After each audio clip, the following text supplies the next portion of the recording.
What's up, everybody? Welcome back to another episode of Day One Radio right here on Live Hip Hop Daily.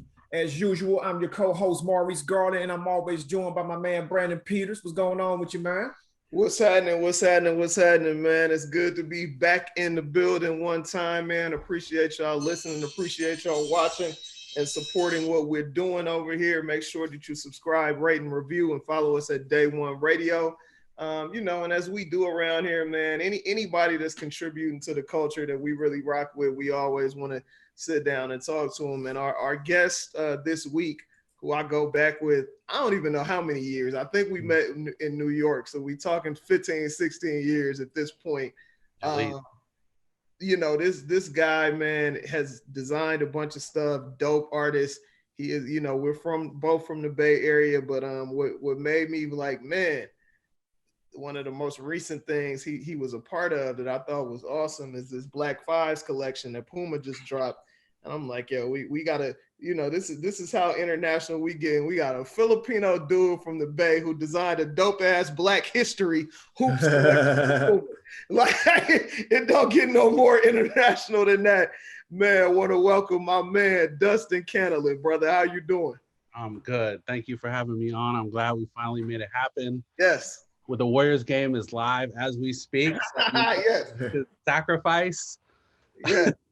We are both Warriors fans. I think the last time we saw each other in person was at a Warriors. I think it was a Christmas game or New Year's or something. It was at the beer stand too. So yep, exactly.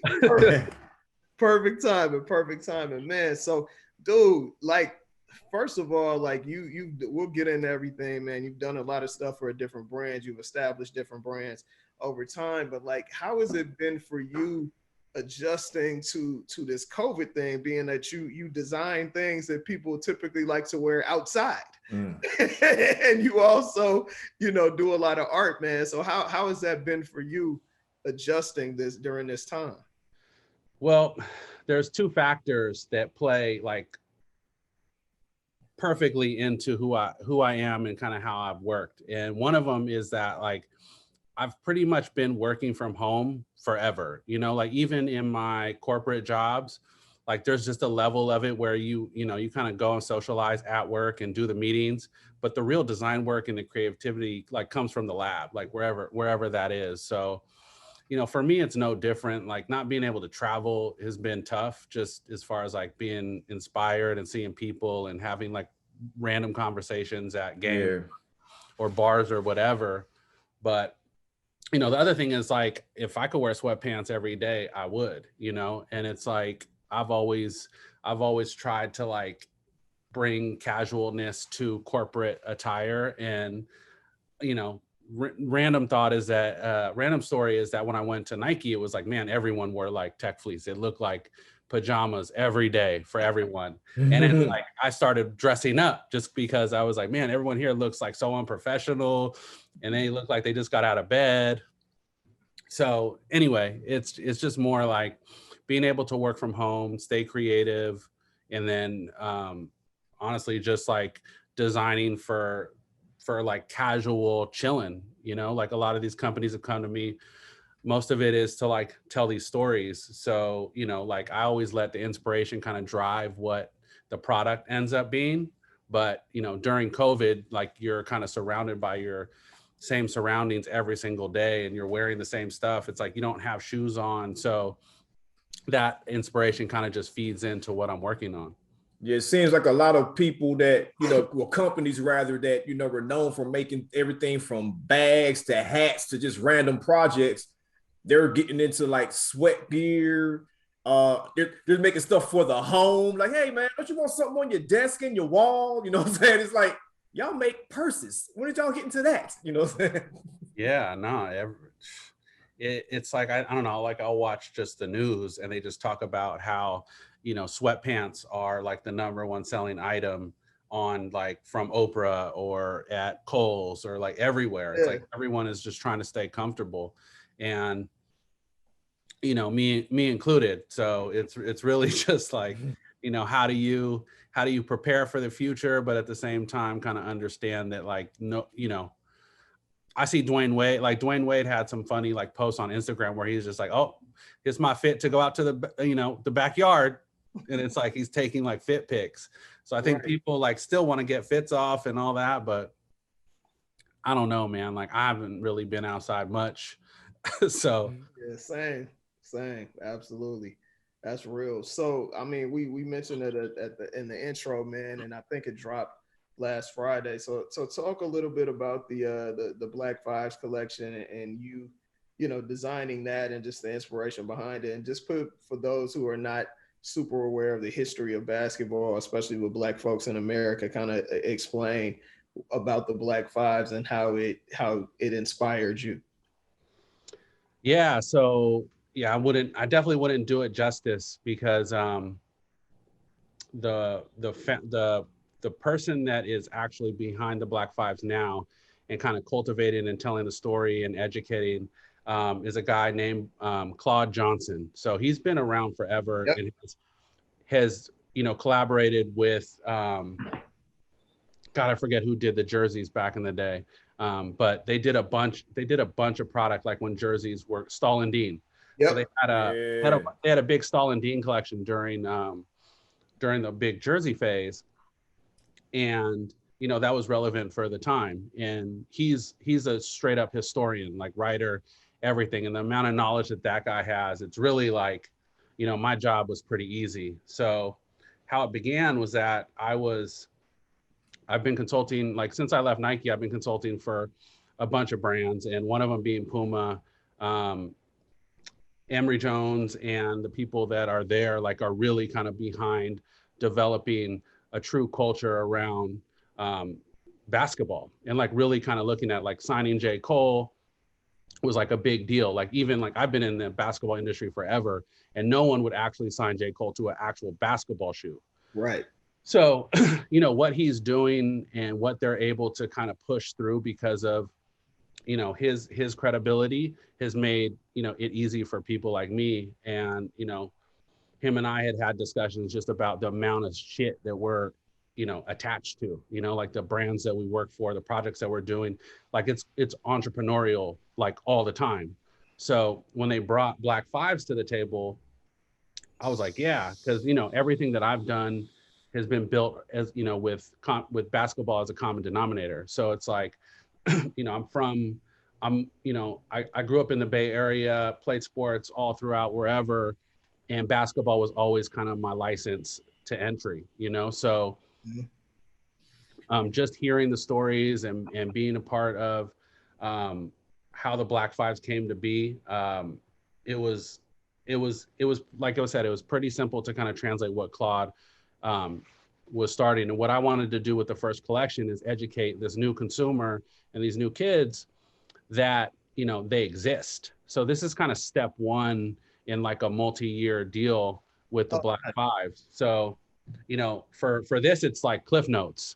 I was literally like, let's take the timeline and put it on the garments, with the amount of people that were taking pictures on Instagram and showing details of stuff. Cause like if you ever buy the product, there's like, there's like embroideries inside the pockets that have like a message and little statistics that, you may not know. And the quick story is that, they were a barnstorming team back in I think the early 1900s or late, I'm probably butchering that, but they built this team, and the players went on, a few of them ended up getting into the NBA. So, they're the first Black players in the NBA. They were the first Black teams to play at white venues.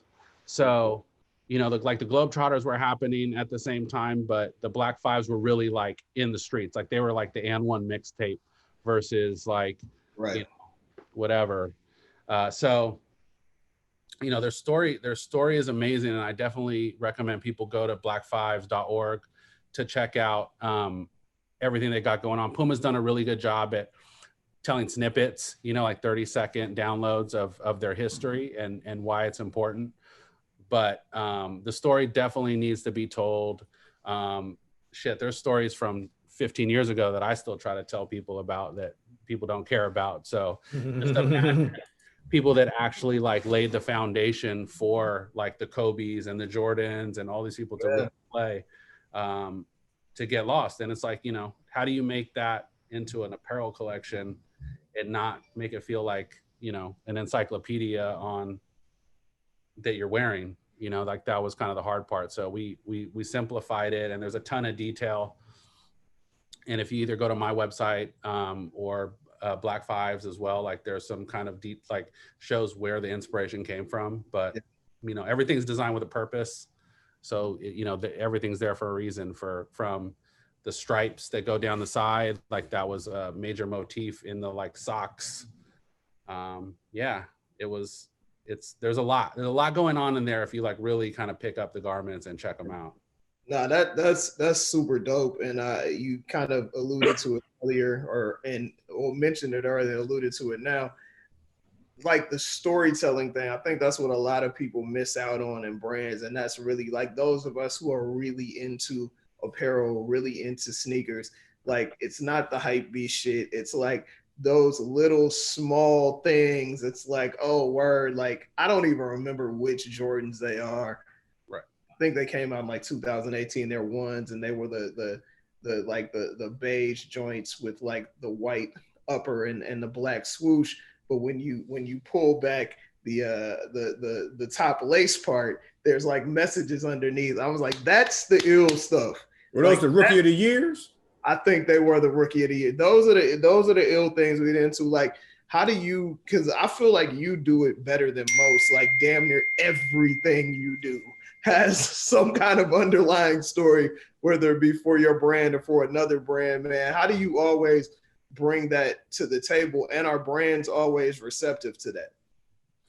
Yeah, I think it's you know, I'm classically trained as a graphic designer, you know, which is basically telling stories through product. You know, like you're basically speaking through products, and sometimes it's simple and small like a logo, and sometimes it's an ad campaign, sometimes it's a 3D sculpture. So like the medium could be whatever, but it's really kind of how you think and how you process that information and deliver it into an object or an ad or whatever is kind of where I'm trained. So it's like the amount of information that I'm consuming on a daily basis, and over the years, like being in the industry, is kind of just my ammunition.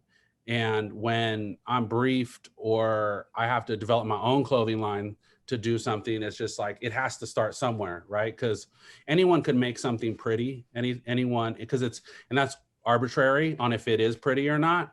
So what I always do, especially with clients, is to create a problem. It's like, okay, well, what are we trying to solve? Like, what are we trying to say? And then you can kind of build in a narrative based on that. So for instance, like the Jordan Rookie of the Year, it's like, okay, well, you're trying to promote Jordan Rookie of the Year. Like, obviously you can write like 1984, you know, have one of them have some tape on it because it's like he broke his foot or whatever. And those are like really like low hanging fruit, because, you know, what I don't like now is like just the use of storytelling and how people are using it, because it's making it seem almost like you have to wear like a PowerPoint deck on your shirt. It's like, does this look cool or not? You know? Yeah. Where it's like some things are built for like marketing and some things are built for like design inspiration. And I think for me, design inspiration has always been, how do you funnel information and solve a problem and deliver something classic and simple, you know? Because it's like, people don't normally hire me for like super trendy stuff. Like I'm aware of the trends, but it's even like Black Fives. It's like, we could have made it look like, you know, Gucci or Chinatown Market or any one of these brands, which, you know, if you read the briefs, it kind of sounds like that's what they're looking for. But then it's like you go and say, oh, well, the stripe, like let's put stripes down the side because they had stripes in their socks. Right. And you don't have to tell people that the socks inspire this thing. It's just like, hey, this is how it looks collective. Like on the pouch pocket, there's a chevron that is taken from the jersey. And it's really just to make it look different than a normal hoodie. Like, so it's like, how do I make a plain, you know, hoodie that's undyed, different, you know? And then it's like people learn about it, and then it just becomes even better, right? Like shoe. It's like that double entendre lyric that you like, oh shit, that you catch the third time you listen to the song.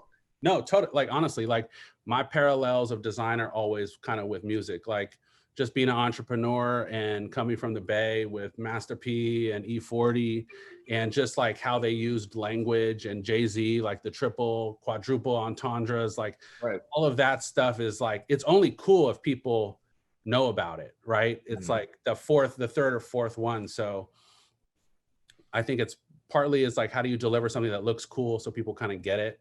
And then once they have it, it's like, oh, there's a little bit more to it. For sure. Yeah. One of something that I saw you posted this week, which surprised me in two areas, was the LA gear collection. Though, Maurice, you posted, what's the cat's name that you posted, the sneaker? Alexander John. Like I bought my niece a pair of his joints. It's like, I ain't gonna lie, I was like, when I saw them, I was like, man, them green joints kind of hard. I'm about to get some for myself. But then they came out like, oh shit, this for women. Right. What female could I get this for? I just bought my wife some shoes. I was like, she cool on sneakers. But who else? And like, speaking of the storytelling, like, he had a story behind that. But I want to like, what the hell is going on over there? Because like LA Gear and Payless is getting fresh out of nowhere, bro. Exactly. So that's the thing. Like when I saw you post that, and I was like, oh wow, because I was with my girl. I was like, yo, look at what Reese posted. Like, these are kind of hard. Like, I wasn't familiar with Dude, and I didn't know LA Gear was coming back. And then I saw you post, Dustin, this week that you did a joint with, what is it, Cream City, LA Gear, and Payless. And I was like, hey, I thought Payless had completely went out of business when they sold their stores.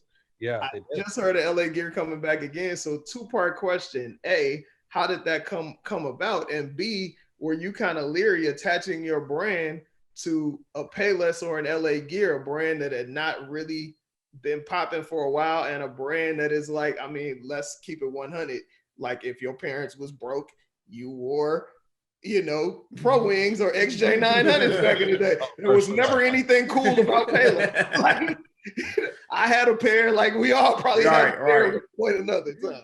Yeah, no, I think the first thing is like Payless, I do believe like went bankrupt, and then they were purchased again by another group, and that group owns the license for LA Gear and a couple other brands. So they had hit me up, and they really wanted me to do just some art. And I think for me now, it's like, I like maybe 3 or 4 years ago, I kind of took a step back from what I was doing, which was like, either running my own brand, which was Undrcrwn at the time, and then moving on to Nike.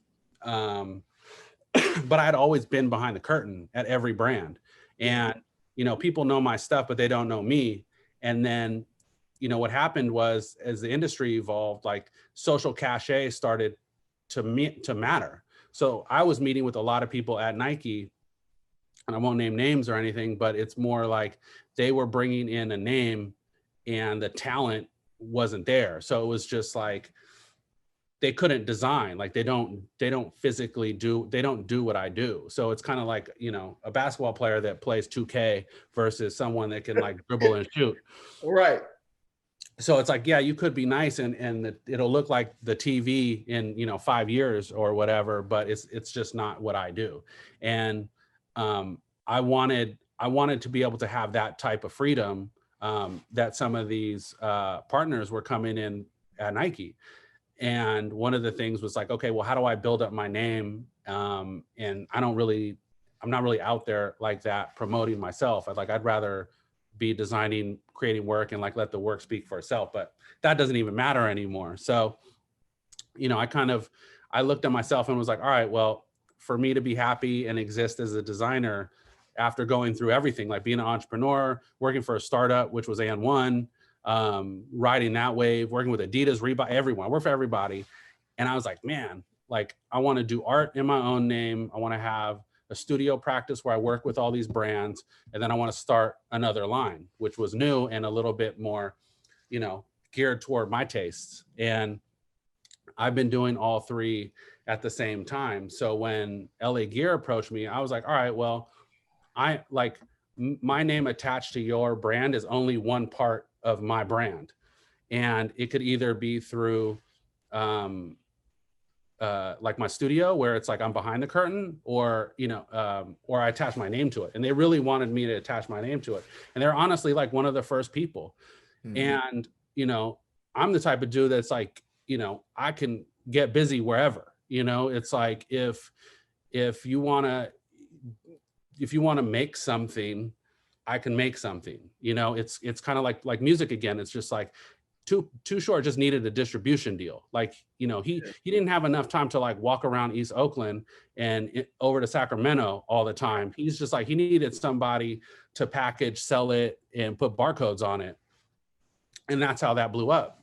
And like, I'm the same way. And it's like, I'm starting not back at square one, but I'm looking at myself more as like this 3-pronged design business. And, you know, this week I feel like was a really good culmination of all of that. It's like, you know, we launched LA Gear, which was a collaboration of my artwork for Black History Month. Trophy hunting is, we did a photo shoot the other day. We're launching something on Thursday. And Puma Black Fives is like still pumping. So it's like all of 3 things are happening at the same time. And, you know, basketball is the common denominator and I'm the common denominator. So yeah, it's really, I'm not like, I'd love to do collaborations with Nike and Louis Vuitton and all that. But, you know, for me, it's just like, I'm just happy just to be able to design and for people to see it. And like the LA Gear thing, like my family, I've never had so much like family participation in something, because like people can afford it, you know, and it's just like, it's kind of cool. So, nah, it's actually pretty dope. Like the pieces look good. Yeah, no, totally.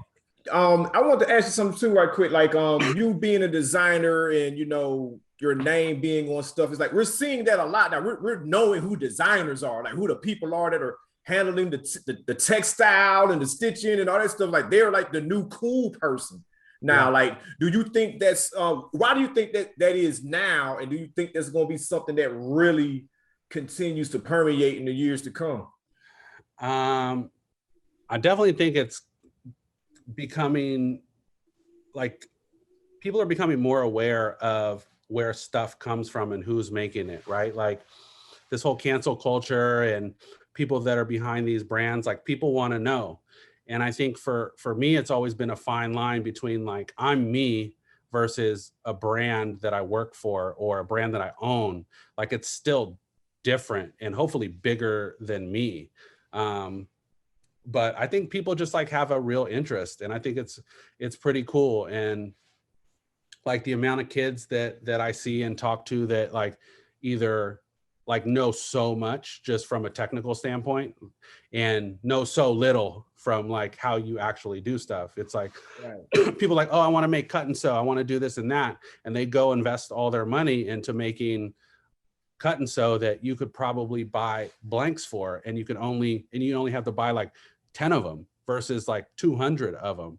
So I think what's going to happen, and the industry is catching up as far as like manufacturing, is it's making it a lot easier to make stuff. So there's more stuff out there. Like everyone has a brand, but it's like, you know, what do you stand for? Who's associated with it? Like you're really kind of held to the fire on like what, and if your brand has purpose. And I think that's great. And I think that, you know, there's always been fucking shitty product out there. So, you know, I think the cream does rise to the top on some ways. I just think that some of these bigger brands are going to have to figure out how they communicate who's behind a lot of these products, because, you know, from my experience, it's like, you're not bigger than the brand. And it's like, Nike was the first place that I worked at where it's like, I could literally go on vacation for like 4 months and nothing would change, you know, like I would affect certain things here and there, but for the most part, like Nike's still dope. Like your shoes are going to ship on time. They're still going to be the right price. Like they're a machine, and, you know, the people they hire are amazing. But there are a lot of people that do move the needle, and there are certain instances where the people and the talent can fight for what they believe in. And I think that's that's going to be the big difference between like, you know, people that work at places like Nike or Reebok or Adidas versus like just doing it themselves. Got you. You know? So, you know, you were responsible for a lot of the NBA jerseys we see now. We talked off the record a lot about that whole experience, and you designed, we're both Warriors fans, you designed the town jersey representing, you know, real Oakland, representing the town. That's what we call the city of Oakland. And recently they came out with these, you know, bootleg looking Oakland jerseys, and you spoke on it publicly for SF Gate. I was really surprised that you spoke on it publicly. So just talk a little bit about that experience, man, of designing, you know, those jerseys, and specifically the town jersey. And just, I think how you feel is how we all feel who have been Warriors fans forever. It's like a little bit like too little too late, kind of disingenuous about the Oakland jersey. Yeah, no. Like I say, you've known me for 15 plus years, and there's not a lot on the record that I could say that I have. Like, I'm very outspoken in my circles, and especially in like the design rooms and the product making rooms. So I think this was the first time that I was able to kind of have a point of view, and it was kind of clickbaity on the It was because what I was saying was that it was just a little too late, and I did stand by it. And what was funny is that the amount of like love that I got from people was amazing. You know, like everyone kind of had the same sentiment, and so I think as far as the title of the article was very clickbaity, so it really made me understand that I need to, you know, believe in the words that I put out. And the amount of responses that I got from people like you were just like, oh man, this is what we've been feeling.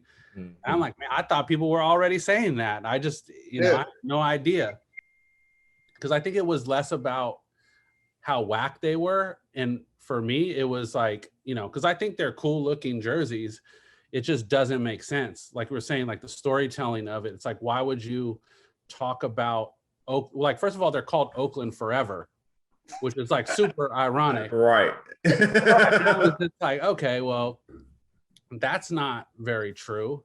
And at the same time, you're like, that team was so good, like just re-release those uniforms. Like you did it like one of the last games before. It's like people always want to like screw something up just like slightly to where it's like you won't wear it. So, yeah, you know, and even when I was working on the town jerseys, like I was kind of split. I was like, I felt like it should have said Oakland at first instead of the town, because I didn't feel comfortable with like white women that work at Google from Ohio wearing a shirt that says the town on it. Like to me, it just felt it wasn't going to be authentic. Like I'm definitely happy that they went with it because, you know, people did kind of understand that this was like a one-time thing, and then you kind of move on. But you know, it was a process, and it's like the reason why it was so simple was because it was like you don't need to say too much. You know, like this tree is like on every garbage can in every park that people play at. It was on all of our jerseys for ONBL or Rec League or whatever when we were playing. It's on every single street sign in Oakland. You know, like this is something that people are like, oh shit, I see that. And there was the brand Oaklandish that has it as their logo, and it was like it kind of matched, and people understood it for what it was. And if you knew, you knew. If you didn't, fine. Like they should have been black though. Like that was the only thing. I was like, man, they should have been. That weird gray was like, but and then it was kind of weird to me when they came out with the blue ones later. Yeah. Like, okay. Yeah. Yeah.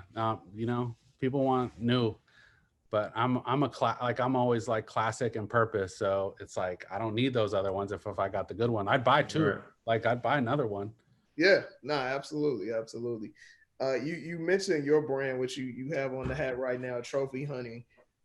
Tell us a little bit about how that came about. Like, I'm definitely a fan of the brand for sure. I think I texted you the other day when Clay had the rest in peace Oracle joint on, and all of that at the game. Yeah, so Trophy Hunting is like my new baby. It's like a culmination of everything I've done. So it's like working in corporate, being an entrepreneur, and really just like enjoying that I did that, and like the act of hunting for trophies is really the trophy, right? It's just like the process of what you're doing is really what is the dream. It's not like the fact that I designed the town jerseys. It was dope when I was actually doing it, because now it's like, what's next? It's always what's next. So like that's kind of the soul of the brand, but the actual visual of the brand is really just like, this is a club of our people, very preppy. Like my style is very preppy, and with Nikes and Jordans and stuff. So it's kind of like it's just a simple classic brand that is like menswear meets sportswear. And we're not really looking over our shoulder at anybody. It's for our peers and people who travel the world, watch basketball games, are in Paris for Fashion Week. Like it's this like traveler's mindset of doing things. It's like our work is doing stuff. And I'm sure you guys have tons of friends where it's like you don't know what the hell they do, but they're always somewhere. I think that's me. I'm the friend that people don't know what the hell I do. Right. Yeah. No, it's like having, and Brandon, you probably have the same thing. It's like when you're trying to explain stuff to like your parents or your family members of like what you do, unless you have like a corporate name like attached to it, like they don't understand it. So like when I worked at Nike, my dad was like, "Oh, you did the dream." I was like, "Man, you have no idea what I was doing before then." And when I left, he was like, "Oh, are you sure you're going to be okay?" I'm like, "Believe me, I'm fine." So the brand is that. And it's like, we're doing, less seasonal drops. Like with COVID, it's been tough trying to like make stuff. Right. But, like I have a windbreaker that we're doing now that's dropping soon. We're really just getting behind like classic basic silhouettes. So like stuff to travel in, mesh basketball shorts, like socks, like baseball hats, like stuff that you wear every day and compare it with anything. So I see y'all got drinkware on here. Yeah, that's the thing. It's like, with COVID, like you're picnicking in the park, It's like we're doing it at a small pace, but it's like we're trying to kind of build this lifestyle. Like you're talking about wine. It's like, like put some wine in the drinkware and head to the park and you're fine. So yeah, I don't know. It's like I'm able to do my artwork and also consult. So it kind of, gives me opportunity to kind of take this slow. The other partners that I have are like industry vets. So, it's really like dream team, and we're kind of waiting COVID out to really kind of make this big push. But for the most part, there's a lot of brands out there, like you guys were saying, and we're trying to be distinct and have purpose. And, for now we're doing what we can, but it's fun. I think all of the things that we're learning while doing it are making us better as people. So, it's really just trying to inspire other people to like start brands, and, where we can help out, we will. Like we're doing all the artists that we hire or photographers. It's like we're naming them and crediting everybody. Nice. So there's like, and there's brands out there that have started doing it, like hiring more Black artists, hiring more women of color, like doing what we can in our space just to set an example. Because what happens is if I'm doing that for my own brand and I walk into Nike or Puma and they're not doing it, then I have legitimacy to say something. Absolutely. So that's the biggest thing. Like you said, it's like I'm Filipino, and I'm doing all these like Black History Month collections. And, sometimes I'm just like, man, am I the right person to be doing this stuff? And it's really like, it's me thinking like, okay, I'm executing it, but I'm really like talking to the people and telling stories of Black people or telling stories from other people. So it's like, I'm helping deliver the message, and it's less about me. So it's, I don't know. It's a good time, man. Like there's a lot of like self thinking going on in COVID, and just making sure you're doing the right thing. That's how you grow. Yeah, absolutely. As a person, we mentioned your artwork a couple times, and this is a question that I'm sure a ton of listeners probably have on their mind right now. Can you please explain to us your thoughts on this whole NFT craze and why people think it's going to change the game? Well, if I show you my phone Googles right now, it's always just like NFT for dummies. Like I don't like compare NFT to NBA basketball, like honestly, like it's probably the number one thing that people hit me up about now. And I have I get that, it's going to this main system and documenting a single image. But I don't know. I don't know. Like, I'm definitely interested in trying to figure it out and have a couple of friends that are trying to coach me into it. But I don't know. Like, I think, dude, I had one of my guys, Chris. We call him Chow Chilla. Definitely, he's way smarter than me, and he hit me up a week or two ago and was like, "Hey, man, he's a money guy." So he's like, "Hey, brother, you need to look into this, especially from the NBA perspective, this and that." He was like, "Read this, and that." I read a lot of it. I still don't really understand it, but I'm trying. Like, I definitely don't want to be behind the curve, but I like a lot of artists that I know or that I'm, 2 degrees separated from. People are like, "Yo, this is the future for that space." So I figured. It's so hard for me to kind of understand, because even, like my Instagram started because I was on a non-compete from Nike and I wasn't allowed to do any design.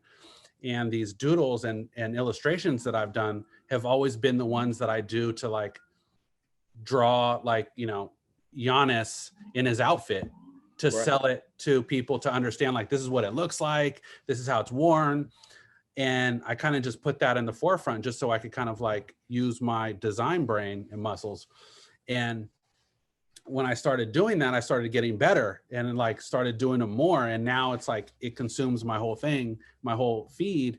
And it's really just about like, this is my world that I'm creating. And it's through these like athletes or celebrities or politicians, but it's like what they're wearing and the details in it are really kind of where my interest is. So it's like, if I draw Giannis, it's like, can I make money off of his image? Like, if I put him in a trophy hunting outfit, or, because that's the other thing. Like, people are talking about like digital clothing, which is fucking nuts. There's people that are going to start clothing lines that will not make one thing. Right. That's bananas to me. And it's just like, if I don't start learning how to do that, I'm going to get lost. So it's like, it's crazy. Like, I'm like, I don't get, like, I get the digital clothing thing because we can't go try on stuff and all of that. Right. So you can see how it looks, so you can buy it to actually wear. But the digital clothing, just for digital clothing, so you can stunt online, I think I'm too old to wrap my mind around it. Yeah. It's like advanced avatars, you know what I'm saying? Yeah, no, but that's where it's at, man. Like, I'm believe me, I'm an old hater at heart more than anybody, but it's like, these kids aren't playing, and it's like, I want to retire on a beach, but like, I know my retirement will be like making stuff still. And it's just like, I still need people to be interested. So you gotta figure it out. It's like, I went from having to like be in a physical space to work to like buying an iPad for $1,000 and like traveling the world and doing the exact same thing. With no delay at all. So it's like, technology is your friend as long as you kind of stay on top of it. But the NFTs and the digital clothing, like, because they were like, that's the good thing about Nike is like, you're introduced to that stuff way early. And they were trying to get us to design in 3D, and you could like manufacture the clothes, or like all those 3D printers and everything. Like, that's coming. So it's really like, stay close to the kids, man. They know. There's 8-year-olds that know how to do way more in Photoshop than I know how.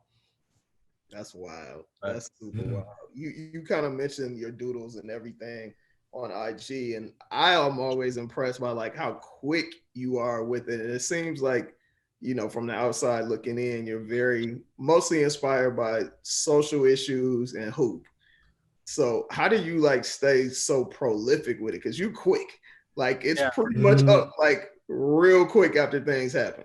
Yeah, well, shit. When, like I said, after I left Nike, one of the trips I took was to Napa and like drinking wine and doing all that. But if you go through Sonoma, there's the Charlie Brown or the Charles Schultz Museum.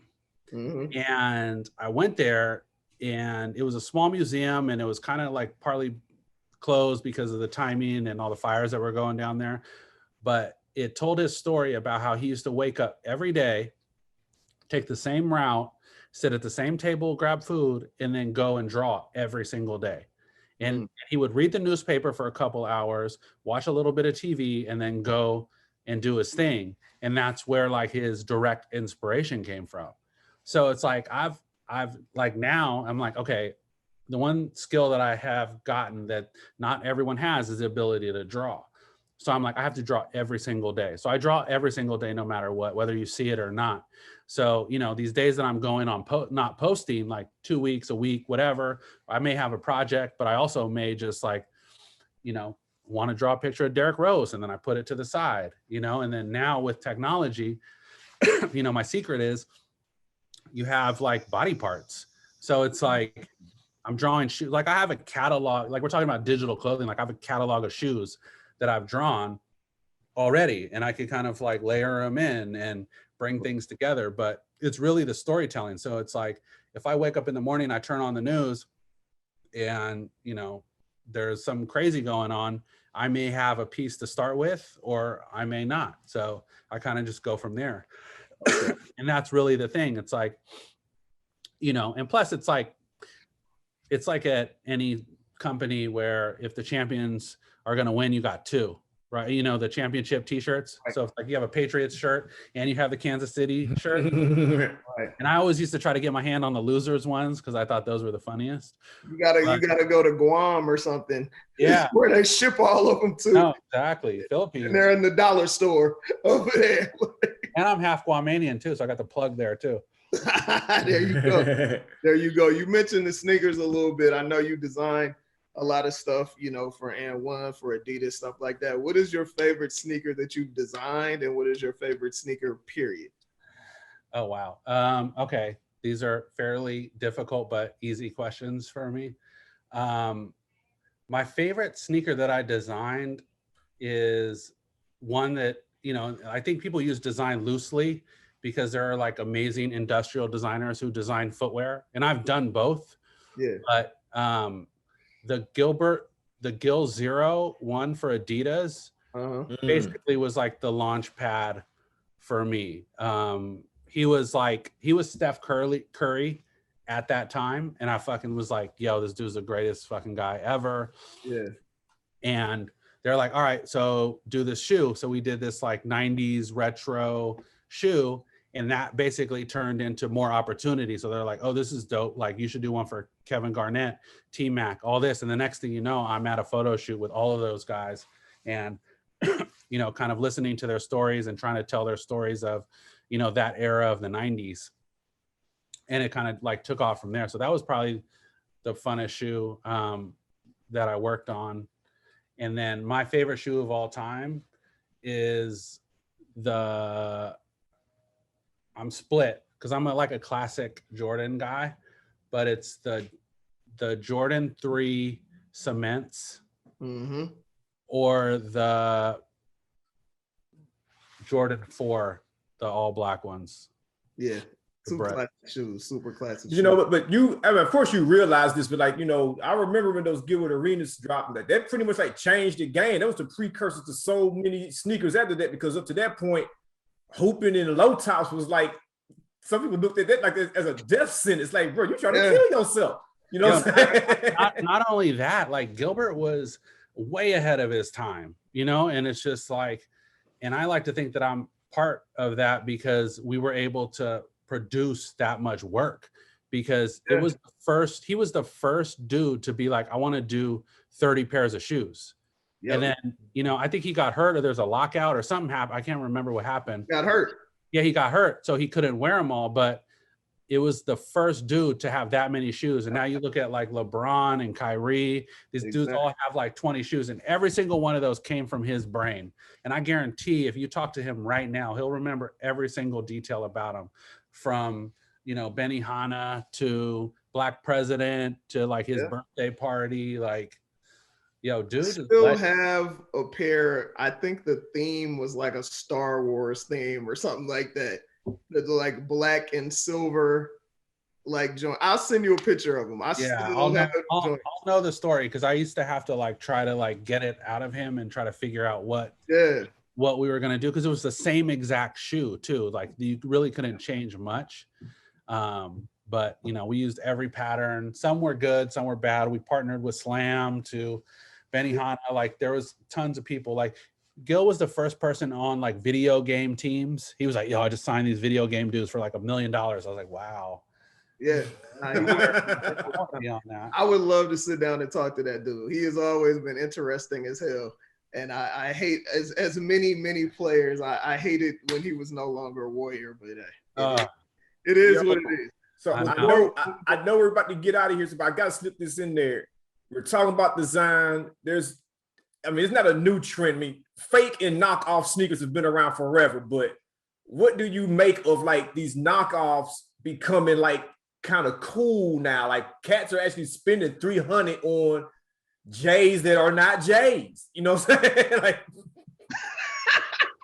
man, y'all need to get on Clubhouse, like battle it out with everybody, because this is the topic, right? Like when, like you were talking about like Payless and XJ900s, like what is the difference between that and anything else? Or like Jordache sneakers, like we used to see the kids wearing them Jordache 4s, you know, like, even like, because like I get Bape, right? Like Bape came into the game and they did something that Nike wasn't doing, then Nike started doing it, and you know, whatever. But now it's like, I don't know. I think what's happening is that Nike is so smart at the strategy of how they release sneakers and keep value on certain ones, that it's giving opportunity to people that could manufacture these things their own voice.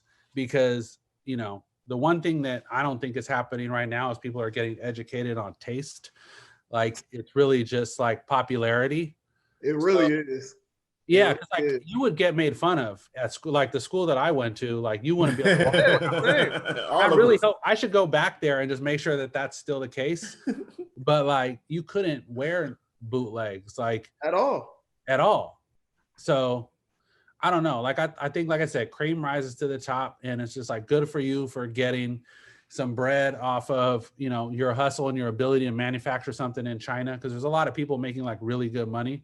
But you know, is it long lasting? Like, do you got to look over your shoulder? Like there's a lot of it's a jug. It's not sustainable. It's definitely a jug for sure. Yeah, for sure. Absolutely. So, bro, I appreciate you, man. We got to run. Please tell people where they can follow you and where they can support and buy your artwork and everything, and the brand Trophy Hunting and everything.